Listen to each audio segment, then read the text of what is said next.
তীব্র গরমের মধ্যে ঘন্টার পর ঘন্টা লোডশেডিংয়ে অতিষ্ঠ সুনামগঞ্জের মানুষ। বিদ্যুৎ না পেয়ে সড়কে আগুন জ্বালিয়ে বিক্ষোভ করেছেন ক্ষুব্ধ স্থানীয়রা। সোমবার সন্ধ্যার পর জাওয়া বাজারে সিলেট সুনামগঞ্জ আঞ্চলিক মহাসড়কে অবস্থান নেন তারা। এই সময় সুনামগঞ্জ সিলেট সড়কটি প্রায় আধা ঘন্টা যান চলাচল বন্ধ থাকে। বিক্ষোভকারীদের অভিযোগ, দিনের বেশিরভাগ সময়ই বিদ্যুৎ থাকছে না। এই চরম গরমে স্বাভাবিক জীবনযাত্রা বিপর্যস্ত হয়ে পড়ায় বাধ্য হয়ে তারা প্রতিবাদ জানাতে রাস্তায় নেমেছেন। এ সময় বিদ্যুৎ সরবরাহ স্বাভাবিক করার দাবি জানান তারা।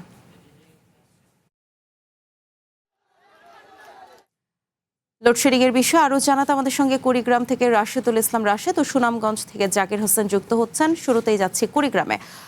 রাশেদ, কুড়িগ্রামে লোডশেডিং এর পরিস্থিতি এখন ঠিক কতটা ভয়াবহ দেখতে পাচ্ছেন জানাবেন, আর পাশাপাশি আরেকটু জানতে চাই যে এর প্রভাবে আসলে মাঝারি ও ক্ষুদ্র শিল্প প্রতিষ্ঠানগুলোতে কি প্রভাব পড়ছে। বিলাসী, আপনাকে ধন্যবাদ। কুড়িগ্রামের যে সার্বিক যে বিদ্যুতের পরিস্থিতি একেবারে নাজুক অবস্থা। আমি যে বলি যে কুড়িগ্রামের যে যত ভারী শিল্প প্রতিষ্ঠান তেমন নেই, হাতে গোনা কয়েকটি প্রতিষ্ঠান আছে। সেই প্রতিষ্ঠানগুলো কিন্তু বলা যায় যে একেবারেই স্থবির অবস্থায় পড়ে রয়েছে। বিশেষ করে আমি যদি আপনাকে একটু বলি যে কুড়িগ্রামের যে বিশেষ করে শিল্প প্রতিষ্ঠান ক্ষুদ্র এবং মাঝারি যে সমস্ত শিল্প প্রতিষ্ঠান আছে, সেই শিল্প প্রতিষ্ঠান কিন্তু একেবারেই মনে করেন যে বলা যায় যে স্থবির অবস্থায় পড়ে আছে। কারণ সারাদিনেই মাত্র 2 থেকে 3 ঘন্টা বিদ্যুৎ পাওয়া যাচ্ছে।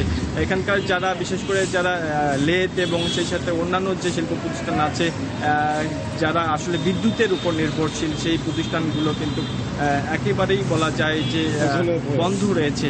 তারা আসলে তাদের যে গ্রাহকদের যে চাহিদা সেটা কিন্তু পূরণ করতে পারছে না। আরও ভয়াবহ অবস্থা আমরা লক্ষ্য করতে পারছি, বিশেষ করে হসপিটাল এবং সেই সাথে যে বিশেষ করে ডায়াগনস্টিক সেন্টার এবং বেসরকারি যে সমস্ত প্রতিষ্ঠানগুলো কিন্তু একেবারেই বলা যায় যে বন্ধ হওয়ার মতো অবস্থা। কারণ তারা আর এই অবস্থা প্রতিষ্ঠানগুলো চালাতে পারছে না। বিশেষ করে হাসপাতালের শিশু ওয়ার্ডে একেবারে ভয়াবহ বিরাজ করছে। কারণ হচ্ছে ব্যবসা গরম, আর হচ্ছে সেখানকার যে অসহনীয় যে যন্ত্রণা, এমন পরিস্থিতিতে কুড়িগ্রামের বলা যায় যে একেবারে স্থবির অবস্থা রয়েছে। আমি যদি আরেকটু বলি যে কৃষিতে কিন্তু ব্যাপক একটি প্রভাব পড়েছে।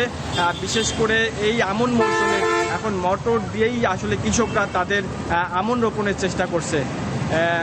সব মিলিয়ে বলা যায় যে কুড়িগ্রামের যে পরিস্থিতি একেবারেই নাজুক অবস্থা। আর এই অবস্থার কখন আসলে পরিবর্তন হবে, কুড়িগ্রাম নেসকো কিংবা পল্লী উন্নয়ন যে কর্তৃপক্ষ আছে, সেই পল্লী বিদ্যুৎ কর্তৃপক্ষ কিন্তু তা বলতে পারছে না বা এর সঠিক সমাধান দিতে পারছে না, এমনটি এখানকার কর্তৃপক্ষ বলছে।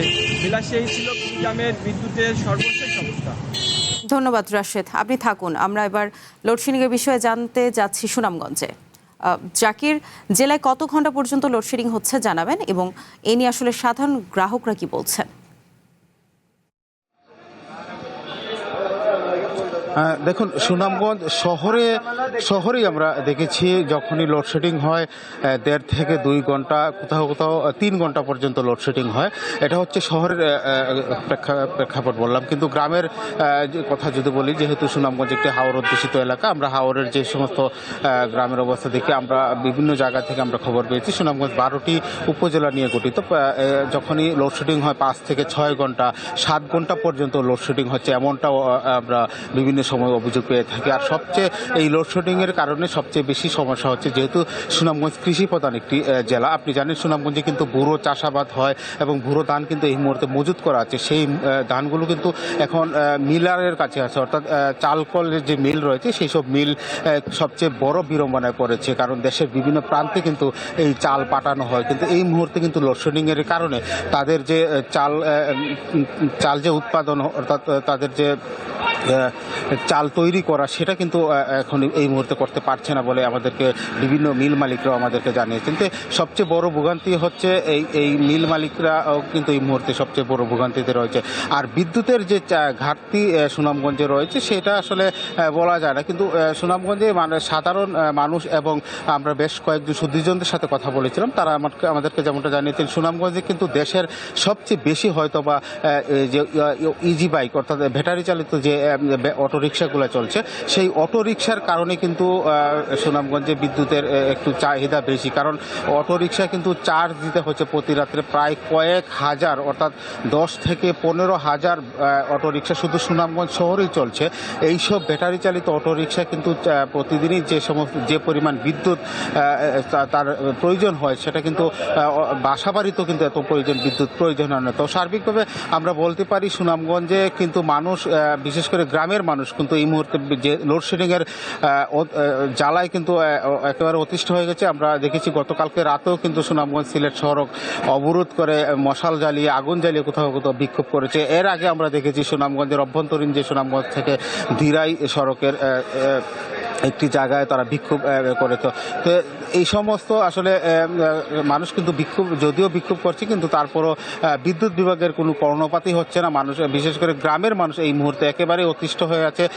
আর হাসপাতালের কথা যদি বলি, আপনাকে ছোট্ট করে যদি একটু বলি, সুনামগঞ্জ যেহেতু সিলেট বিভাগের মধ্যে সবচেয়ে বেশি হামে আক্রান্ত, এই মুহূর্তে হাসপাতালেও 2 ফেজ লাইন থাকা সত্ত্বেও কোনো লাইনে বিদ্যুৎ না থাকায় কিন্তু হাসপাতালের যে রুগীরা তারাও কিন্তু একটা বিড়ম্বনার মধ্যে পড়ছে, এবং জরুরি যে অপারেশন করতে হয় তাতেও কিন্তু অনেকটাই বিড়ম্বনা পড়তে হচ্ছে। তার সার্বিকভাবে আমরা বলতে পারি সুনামগঞ্জে লোডশেডিংয়ের মানে মানুষ কিন্তু এখন এই মুহূর্তে অতিষ্ঠ হয়ে অবস্থায় রয়েছে। এই ছিল সুনামগঞ্জ থেকে লোডশেডিংয়ের সর্বশেষ।